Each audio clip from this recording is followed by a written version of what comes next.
It's stone throwing time. The stench and the putrid existence, brainwashing of the media by the SEC continues. The goal by the brainwashed media, coaches poll, and eventually the corrupt playoff committee is to get as many SEC teams in the 12-team playoff. Now, just listen to all these games on ABC and ESPN. All these announcers say is, there probably will be 6 SEC teams in the 12-team playoff. And sometimes they even mention the Big Ten as well. And the goal is to have all these SEC teams either in the top 10 or the top 15, so when it comes around to the playoff committee to make their rankings, that it's an easy fit for them. Take, for existence, Miami. Miami is 6-0. They played a tougher schedule than Ohio State. They should easily be the number 2 team behind Texas. Pittsburgh, a major ACC school, 5-0. They have a tougher schedule than Ohio State.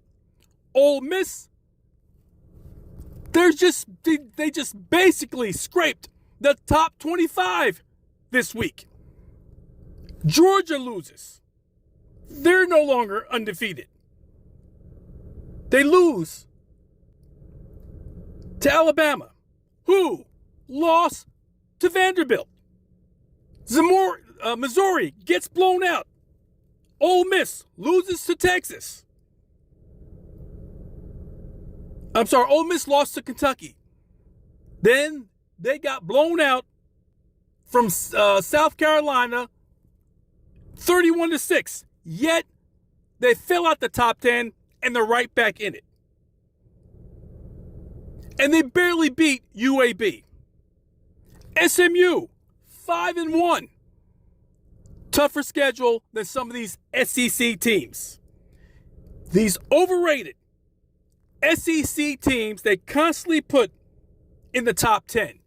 And now, when it comes to the end of the season, and when Vanderbilt is sitting there at 6-6, I don't want inane statements by the playoff committee and the so-called talking heads of college sports saying, do you really think a 11-1 Pittsburgh team can beat a 10-2 Alabama team?